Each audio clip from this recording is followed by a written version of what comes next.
Hello, everyone. Hi everyone, and welcome back to another YouTube video, Sisterly Conversations, where she need to know we're picking a topic. And the topic says, how do you feel about long distance relationships? Okay, so long distance relationship. Let me be honest. I've never had a long distance relationship, but what I would say is that a long distance relationship should be one of those relationships that you really need to trust your partner. Trust and communication is a must. Point blank, period. I believe in that even when the person is in front of you, but with long distance is like on blast 10 because you're not seeing the person and it's like you need to talk to them mostly no because you're hardly seeing them and stuff like that. I think too that if you don't really trust anyone, I don't think you should be in a long distance relationship because you're going to be constantly accusing the person of, um, doing something with somebody else. Another thing too, people can get into your ears and say to you, "Oh, well, he might be dealing with somebody here. He might be dealing with somebody back home, or they may say, "You sure you're dealing with somebody out here?" That is like a lot of negativity too to begin with as well. So I believe that long distance has its pros and its cons, and I will let Shinta speak now. Well, for me personally, I tend to somewhat get myself into long distance relationships. Thinking back about it, actually, um, I guess some of my relationships were within the same area, but some of them were actually in long distance because I remember I had a boyfriend in Canada at one point when I was uh, in Canada for a while before I actually permanently moved here. And I was living in Barbados. So I was in Canada for a couple of months and I had a boyfriend. And then I went back home, and that kind of ended up becoming a long distance relationship. And as Tony said, you have to have that trust factor. You have to also have that communication, open communication, because obviously, if you don't have that, the relationship is going to die.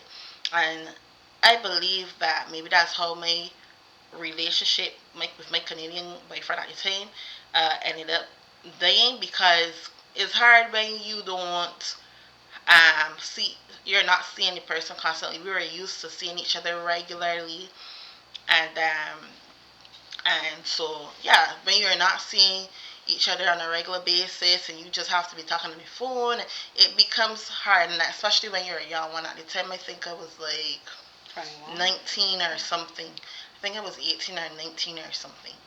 Yeah, I was really young at the time. And then even within within Canada, um, my ex-husband at the time, I had a long distance relationship even within Canada because he lived 4 hours away from me. So it started off with us having to either he would drive down to see me every weekend, or not every weekend. He would drive down to see me on some weekends, and or I would take the bus and the train and the whole 9 yards to go out to see him some weekends, and it was long distance. Eventually, he moved to Toronto with me, um, and then we ended up become like being in a regular relationship where we were seeing each other every day. And then he moved in, and the whole 9 yards. Eventually, we got engaged and got married, etc., etc. But yeah, I would have to say that being in a long distance relationship is quite can be quite difficult, but you have, like I say, you have to have that open communication. Even the relationship I'm in now, now my boyfriend's from Barbados and lives in Barbados, and I live in Canada. Um, but we've been I think our relationship is pretty strong because he actually was my first boyfriend. Um, my first ever boyfriend I've had, my first real true love. So we had that background um, love story, so to speak, and then we kind of reconnected as adults again, and so we kind of had something that was strong, a foundation, so to speak. So, and then we would again talk regularly. We got to know each other all over again as adults, and then obviously came the traveling back and forth. I went to Barbados, or he came to Canada. He's actually in Canada with me right now too, by the way. But yeah, but we would actually go back and forth. And I think within a long distance relationship, I think that is a huge, huge, huge important factor in a long distance relationship, because I've heard of people having long distance relationships where they were actually just seeing the person on video or talking to them via phone call for 2, 3, 4 years. I have never seen them live. And for me personally, I don't know how on God's earth people can do that. I guess some people can do it okay. Me personally, I wouldn't be able to. I think I would have to see you at some point. Like whether it is that I'm coming to you or you're going to me, we will have to be seeing each other live at some point. I don't mind being apart either for a while, because I think that's also healthy for a relationship. I don't think that is super healthy to be in each other's space all the time. Even if you live together, I don't think it's healthy to be in each other's space. I think you should, and that's not even only for a relationship. I think that's for every relationship that you have, whether it's family, friends, uh, relationship, as in like spousal relationship. I think each person need their own space. You need time to reflect. You need time to um, what's the word they're looking for? Like, you just need time to get to know, to be with you yourself. You gotta have me time. Me time, right? Exactly. And that's super important. When you have someone in your space 24/7, like, I feel like for me, I would just pull out my hair, because no, that just doesn't. And anybody that know me, like, I'm very introverted, so I tend to be by myself regardless. Even my sister would tell you, I love to be by myself. I love to be in my own space, my own bubble. My sister is the total opposite of me. She's very bubbly. She likes to be socializing around friends. Everybody has their own personality. Some people thrive more in uh, communities and being around people. And some people are like me, who thrive better, I guess, being by themselves, but not completely by yourself all the same.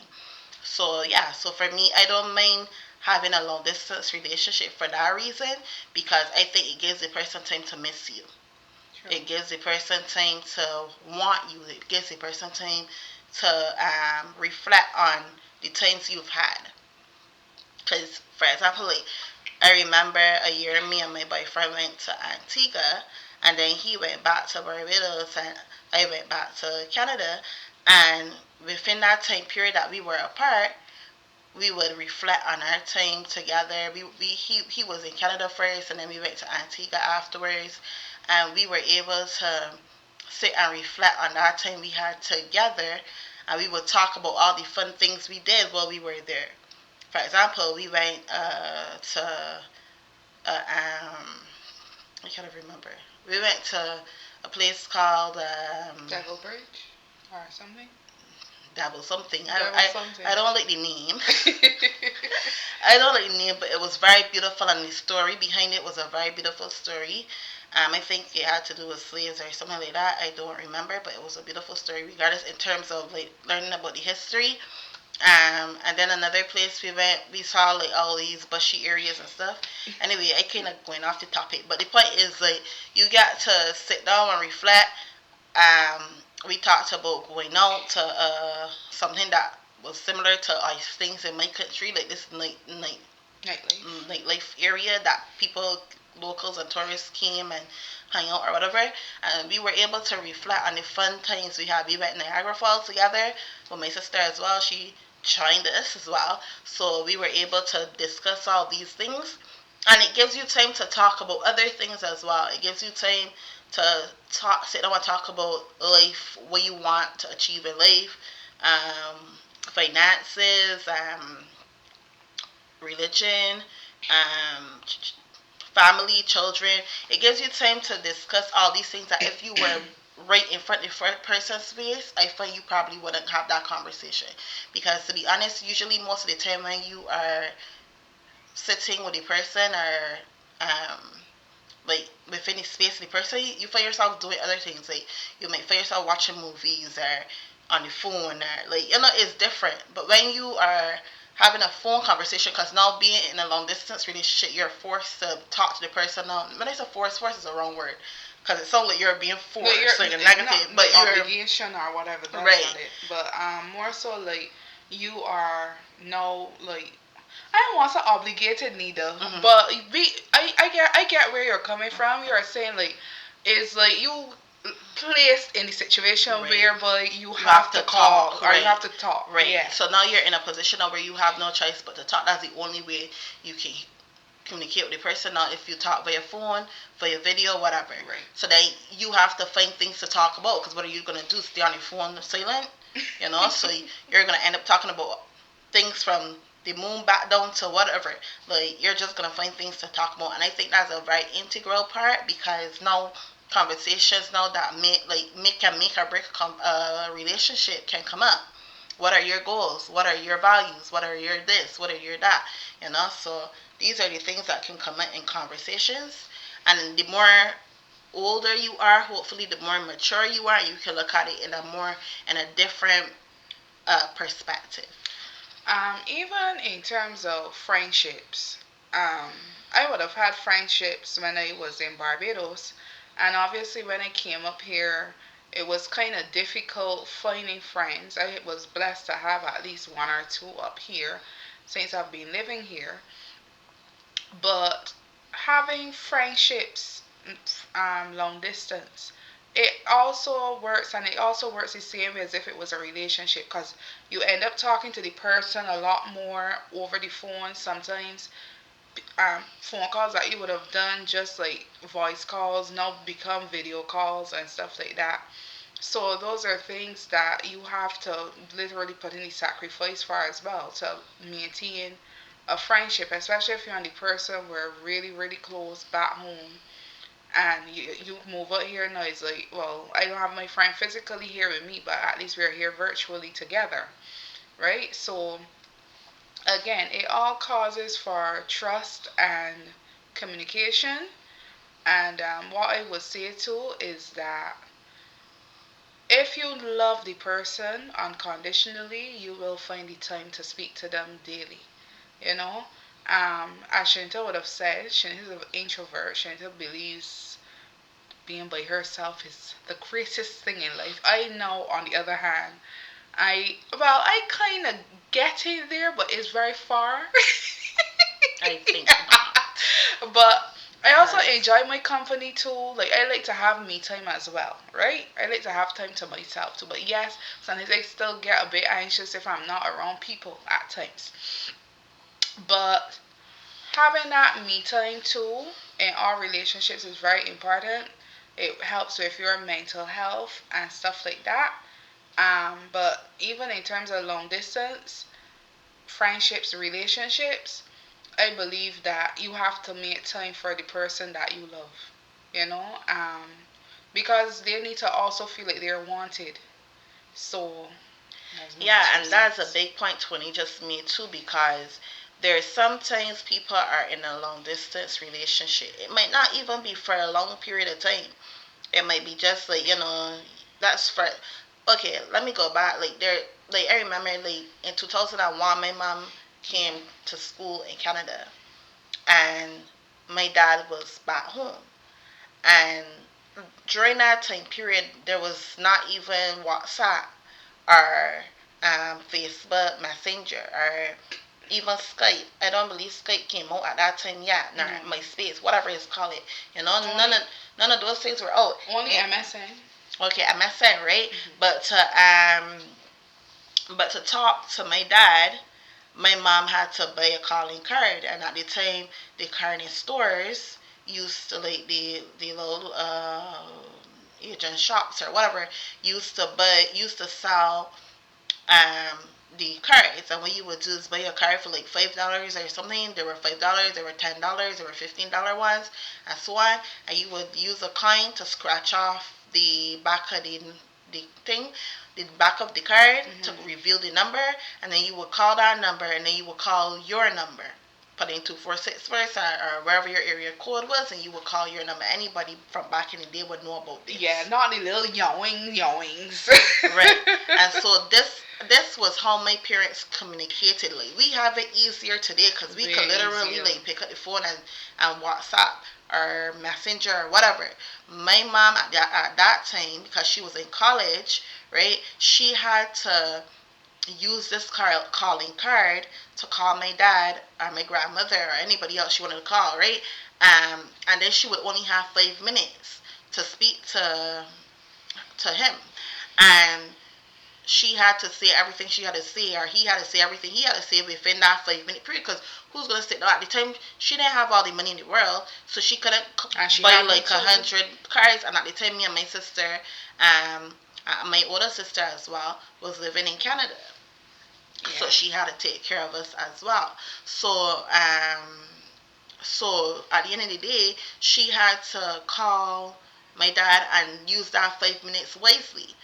And the only other time I think she would be able to call him would be like late at night, I think like after 11 o'clock or something, where they allowed you then Extra to minutes. not extra minutes. They would allow you then to like call whoever, because I think you have free time then to call um after that a certain time, which is late hours, and then the next day you couldn't, because then you would rack up money, right? So I think today we have it so much easier than having to go through that. 1 second, sure.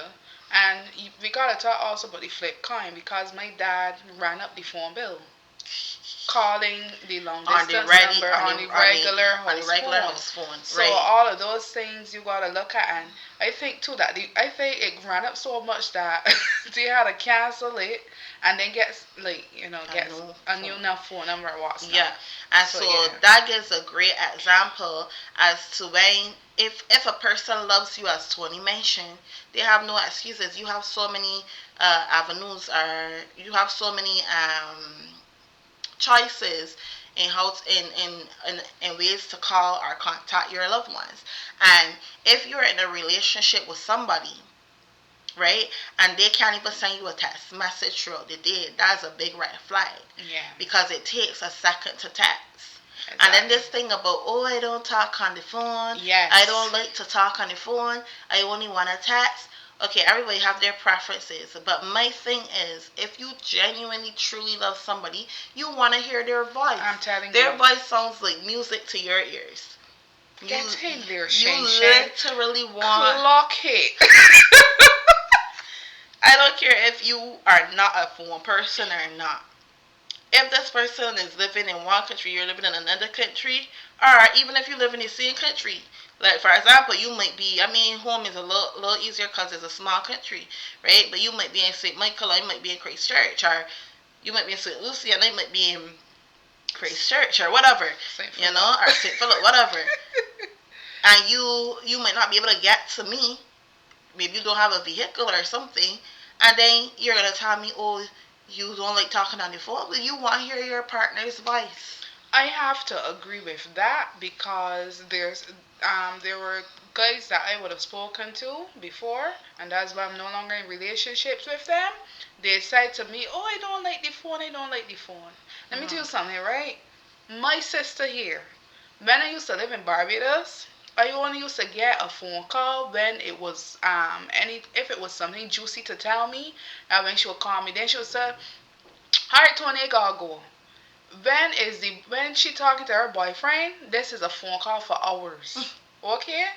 My point to you is, you do what you want to do for the person that you love. Correct. Simple.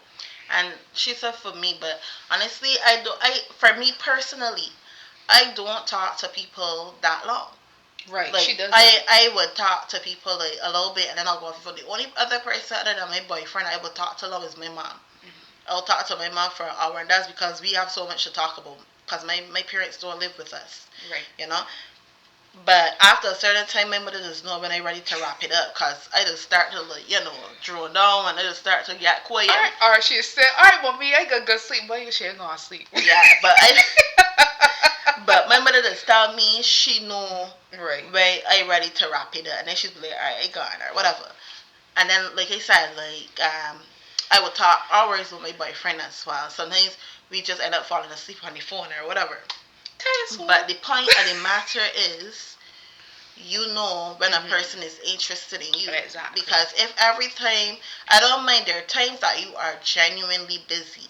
There are times you genuinely cannot speak. Sometimes you gotta work.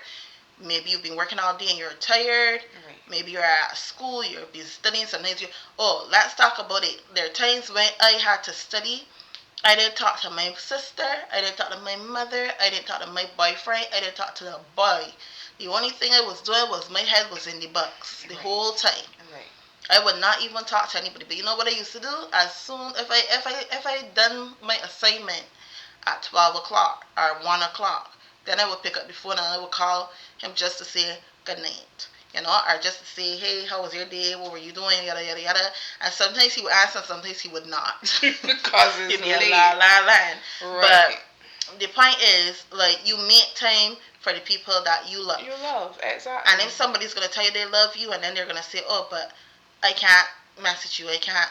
A message takes a second. They can't message you. They can't call." And it's not a one-off thing. It's a regular occurrence, and maybe you need to rethink this whole relationship. Something isn't wrong. Something isn't right. So it's the same thing as when you're in a relationship with somebody for like 2, 3 years, 4 years, whatever, and you're bringing up the topic of marriage. You want to get married, which nothing is wrong with wanting to get married. If that's your goal, that's your goal. But then you keep bringing it up, and this person's telling you every excuse in the butt. Oh, this, oh, the that, so the third. I gotta get a house. I gotta get a house. I gotta get a car. I gotta get this, right? But then you break up, and within 6 months, you see he's married to somebody else. You're like, what in the world? Like, I just wasted 3 years of my life. I just wasted 4 years of my life. And then within 6 months, he's ready to marry somebody else. They know. A man, a woman, they know who they want to be with. They know who is important to them. They know who they love. And when they love a person, they're going to put in that time. They're going to put in that energy for you. So this whole thing about, I can't this, I can't that, that's an error. And so, yeah. So for a long distance relationship, and another thing I would also say is, don't make long distance relationships the goal. Long distance relationships might have their place, but they're not everlasting or long lasting. They should never be long lasting. There should be a goal of, eventually, if you live in 2 different countries, one person is gonna move with you, or you're gonna move with the other person. That has to happen. You can't. It's not gonna work forever, because eventually you have to come together as one to have a family, to have a household, a life, whatever. It's for the time. It can work for the time being. It can't work forever. And if you're in the same country, eventually you have to come together. So yeah, don't think that you could be in a long distance relationship for like 20 years. Like, I can't see that happening. Yeah. So that wouldn't be feasible, to be honest. For example, if I'm in Canada, then I have to decide, okay, am I gonna move to Barbados because I'm Canadian, Beijing? I did decide to move to Barbados, or I can decide that my partner is gonna move to Canada with me, or whatever, Or if you're from a different island or country or whatever, that's a decision that both people have to make. Exactly. It's a conversation that you have to have. And if you want to live in one country and they want to live in the other country, then guess what? Maybe you guys aren't supposed to be together. Because that's not going to work. Some people want is work, though. Some people not. It don't always be black and white like that. But there are some people who have long distance relationships that make it work. But that's what they see each other. But that's what I'm saying. Is it can't happen long term. It can't happen for a long period like that. Like you can go and come, right? But eventually you're gonna get tired of going and coming. Like, eventually you're gonna want the person next to you. Yeah, you want your space, but you want to wake up with your partner. At the end of the day, That's a fact, my sister. you want to go to sleep with your partner. You want to wake up with your partner. You want to do things together. You want to make memories. So yeah, that's my thoughts on that question about long distance relationship. Well, you guys, please leave us a comment about your stance on long distance relationships.